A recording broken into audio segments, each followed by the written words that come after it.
And now Chapter 3, The Most Intelligent Woman, from the first canto, 8th chapter, 20th text of the Srimad Bhagavatam. Hare Krishna, Krishna Krishna, Hare Hare, Hare Rama, Rama Rama, Hare Hare.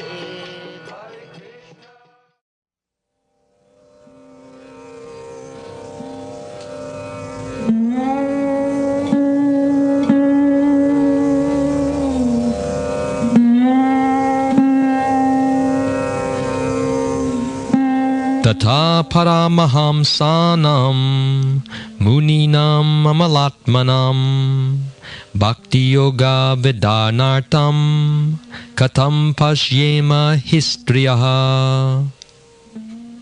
Translation.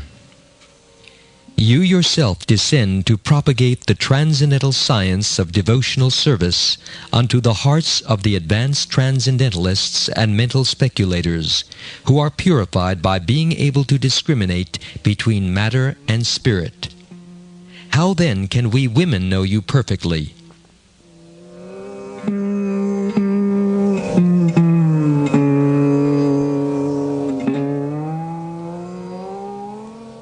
Purport by Srila Prabhupada. Even the greatest philosophical speculators cannot have access to the region of the Lord. It is said in the Upanishads that the supreme truth, the absolute personality of Godhead, is beyond the range of the thinking power of the greatest philosopher. He is unknowable by great learning or by the greatest brain. He is knowable only by one who has his mercy. Others may go on thinking about him for years together, yet he is unknowable.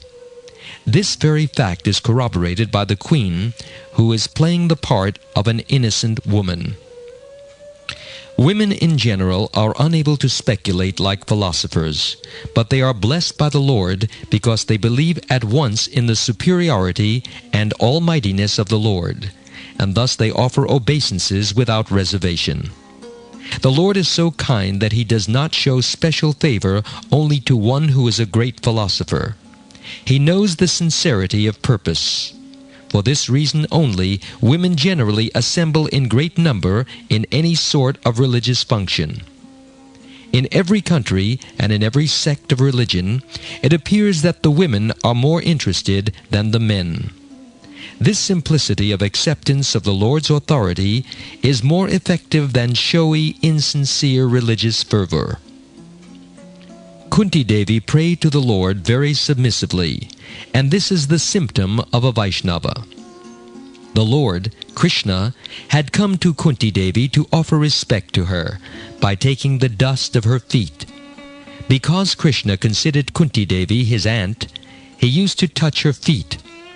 But although Kunti Devi, a great devotee, was in such an exalted position, practically on the level of Yashoda Mai, Krishna's mother, she was so submissive that she prayed, quote, Krishna, you are meant to be understood by the Paramahamsas, the most advanced transcendentalists, but I am a woman, so how can I see you?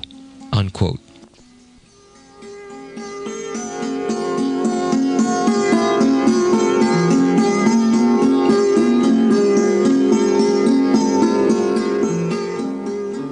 According to the Vedic system, there are 4 social divisions.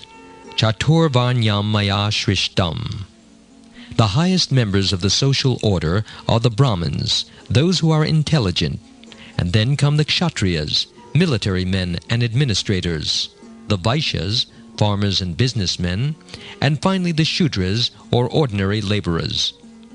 One's place in this system is determined by one's qualities and work, guna karma. The Bhagavad Gita mentions Striyo Vaishyas Tata Shudra, and the Srimad Bhagavatam speaks of Stri Shudra Dvija Bandhunam. According to these references, women, Shudras, and Dvija Bandhus are considered to belong to the same category.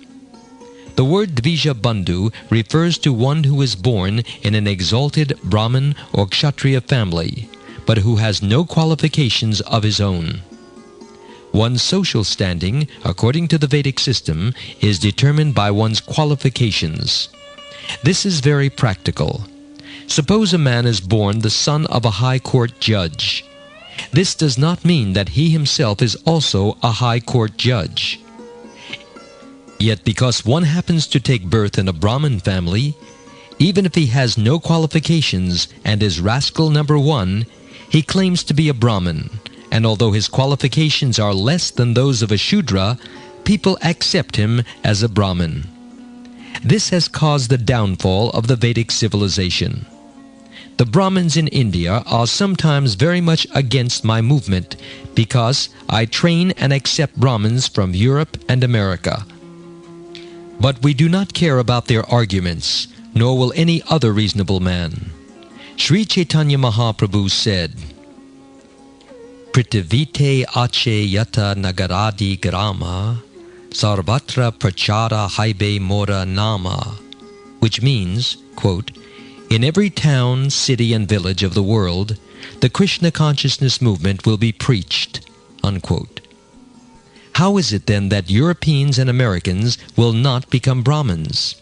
In fact, one who comes to Krishna consciousness has already surpassed Brahmanism.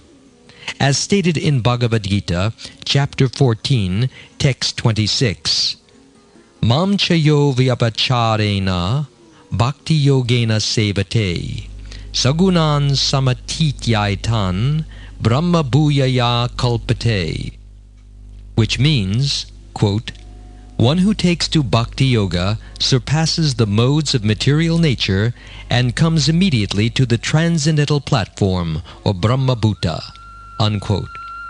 Not to speak of becoming a Brahmin, the person who fully engages in bhakti yoga attains the highest transcendental platform.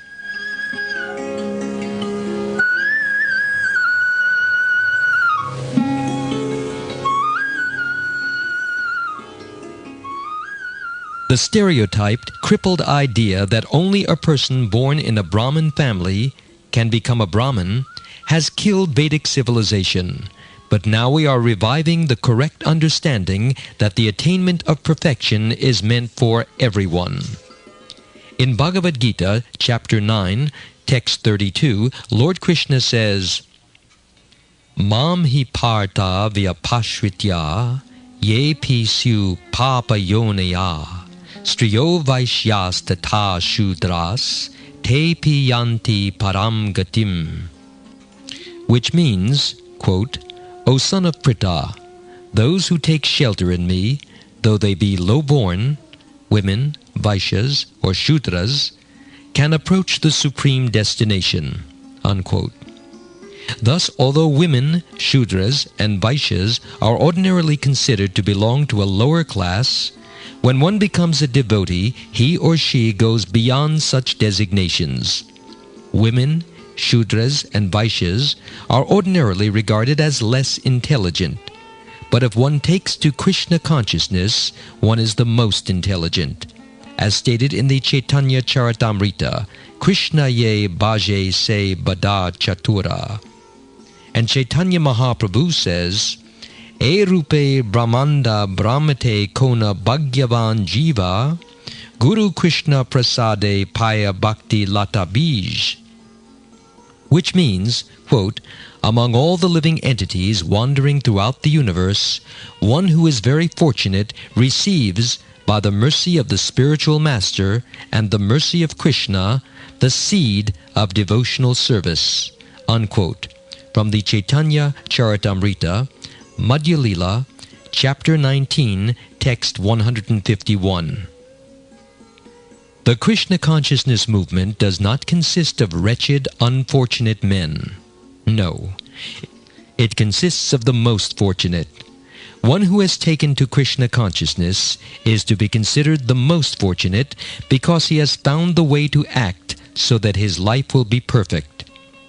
One who is Krishna conscious and discharging his duties nicely is the most fortunate and the most perfect.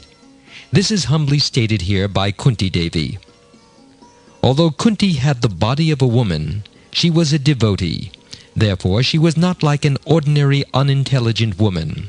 Rather, she was the most intelligent, for she recognized Krishna to be the Supreme Godhead. Quote, "He has come to me to offer me respect, materially appearing to be my nephew, but he is the Supreme Personality of Godhead." Unquote. Therefore, in a previous verse, she said, "Alakshyam sarvabhutanam antar bahir avastitam," which means, quote, "You are not seen by ordinary men, although you are everywhere, inside and outside." Unquote. In another verse also she said, "Nalakshyase muda drisha," which means, quote, "Fools and rascals cannot see you." Unquote. This indicates that Kunti saw him.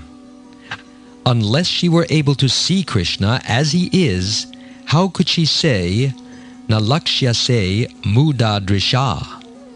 She also said, "Prakrite param," which means, quote, "You are transcendental to this material creation." Unquote.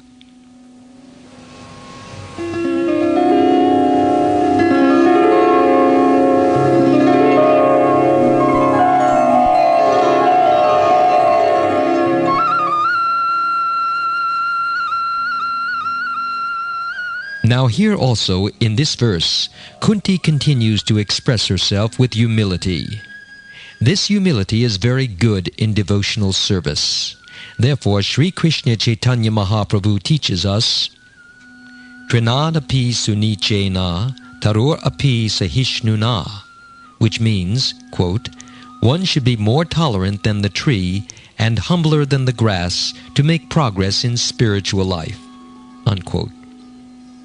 This is necessary because for one who is living in this material world, there will be so many disturbances, just as if one were traveling on the ocean. One cannot expect a very peaceful situation on the ocean. Even a big ship may also be unsteady, and at any moment there may be tumultuous waves. Similarly, in this material world, we should always expect danger. One cannot expect a very peaceful life within this material world. The Shastra, the Vedic literature, says, "Padam padam yad vipadam," which is from the Srimad Bhagavatam, Canto 10, Chapter 14, Text 58, and which means, at every step there is danger. But if one becomes a devotee, then one can escape. Mayam etam taranti te. If one takes to Krishna consciousness, in the beginning there will be many disturbances caused by Maya, the material energy of illusion. Maya will test us to see how firmly we are fixed in Krishna consciousness. Because she is also an agent of Krishna, she does not allow anyone the freedom to disturb Krishna. Therefore, she tests very rigidly to see whether we have taken to Krishna consciousness to disturb Krishna or are actually serious. That is Maya's business. So in the beginning, there will be tests by Maya, and we shall feel so many disturbances while making progress in Krishna consciousness. But if we follow the rules and regulations and chant regularly as prescribed, then we shall remain steady. If we neglect these principles, Maya will capture us immediately. Maya is always ready. We are in the ocean, and at any moment we may be disturbed. Therefore, one who is not disturbed at all is called Paramahamsa. Kunti Devi therefore says, "Tata Paramahamsanam," which means, quote, "You are meant to be understood by the Paramahamsas," unquote. The word Parama means ultimate, and Hamsa means swan. So Paramahamsa means, quote, "the perfect swan," unquote. If we give a swan milk mixed with water, the swan will take the milk and leave aside the water. Similarly, this material world is made of two natures, the inferior nature and the superior nature. The superior nature means spiritual life, and the inferior nature is material life. Thus, a person who gives up the material part of this world and takes only the spiritual part is called Paramahamsa.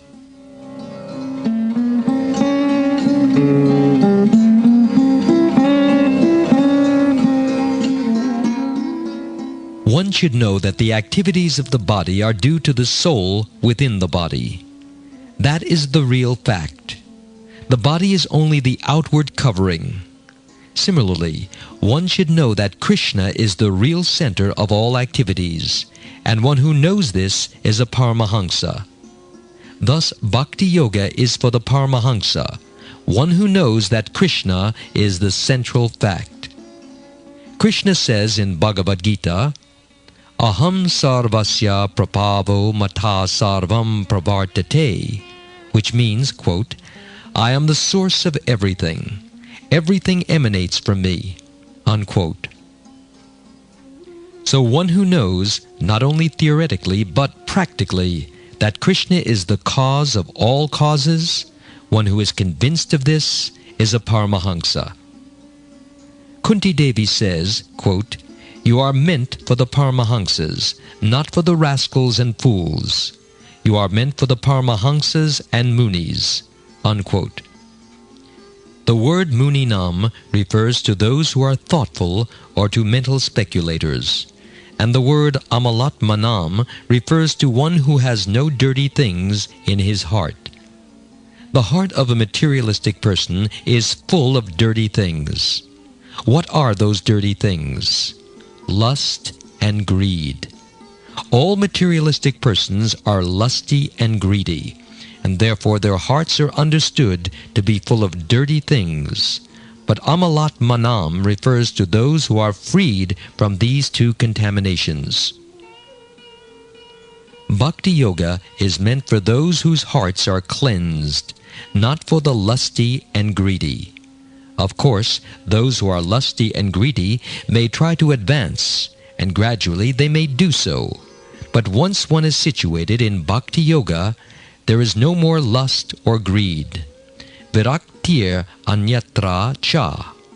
From the Srimad Bhagavatam, Canto 11, Chapter 2, Text 42. This is the test. When one is free from lusty desires and greed, then he is situated in Bhakti Yoga and is actually a Paramahamsa. Kunti Devi humbly submits, quote, You are meant for the Paramahamsas and Munis, those who are cleansed in heart and are engaged in Bhakti Yoga. But what are we? We are simply women. We are in a lower class. How can we understand you? Unquote. Although she understands everything, she still takes the position of an ordinary woman and says, How can I understand you? This is humility.